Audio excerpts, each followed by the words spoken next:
The average American spends 41 minutes in a grocery store. They plan to spend 23. That extra 18 minutes wasn't an accident. The floor beneath your feet was engineered to slow you down, not metaphorically, literally. The mild discomfort you feel standing on hard supermarket concrete is a documented design specification. You paid for it at checkout. By the end of this video, you will understand exactly how supermarket floor design manipulates your nervous system, your walking speed, and your spending. And I have the retail industry's own published design manuals to prove it. 1974. A man named Paco Underhill begins filming shoppers inside American retail stores. Not as a hobby, as a paid science. He sets up cameras. He measures foot traffic. He maps exactly where people slow down and where they speed up. He discovers something that changes retail forever. Discomfort increases dwell time. Uncomfortable people move slower. Slower movement means more products enter the visual field. More products seen means more products bought.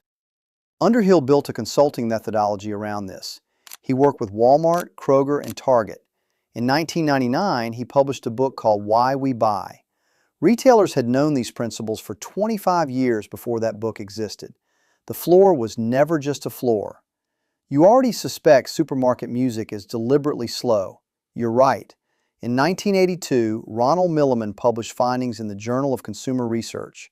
Slower in-store music increased sales by 38%. But music is obvious now. Everyone knows about the music, so designers moved lower. Literally, they moved to the floor.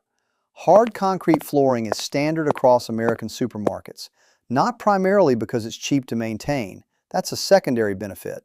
The primary function is neurological friction. Your body detects surface hardness and subtly shifts posture. That postural shift costs energy.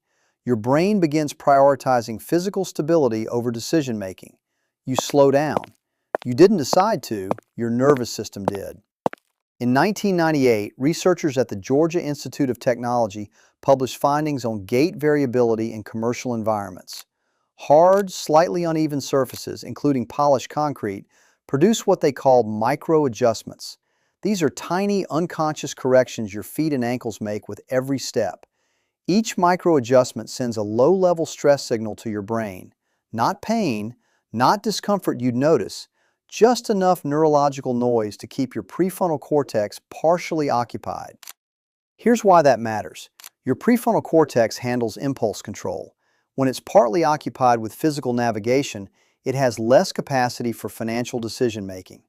A 2011 study by the Cornell Food and Brand Lab found that shoppers on hard floors spend an average of 22% more on non-essential items than shoppers on cushioned surfaces.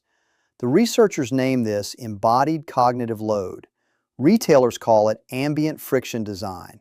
It appears in the Food Marketing Institute's store design guidelines published in 2003. The document is public, the language is clinical, the intent is revenue.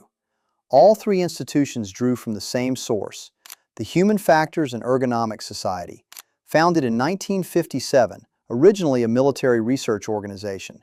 They studied how physical environments shape human performance in aircraft cockpits and weapons control rooms. By the 1980s, their research frameworks were licensed to commercial architects. By the 1990s, they were embedded in retail consulting standards. The Society's published guidelines on what they call environmental stressors describe precisely how hard flooring, lighting temperature, and ambient noise can be calibrated to produce specific human behaviors. The archive is public. The Society has a website. The documents have page numbers. This isn't speculation. It's an institution with an address, a board of directors, and 40 years of published research quietly moving from military applications into every space where Americans spend money. Every surface beneath your feet was specified by someone who studied exactly what that surface does to your decision-making. The floor is not passive. It never was. Next time you walk into a supermarket, look down. Then ask yourself this: if they engineered the floor, what did they do to the ceiling?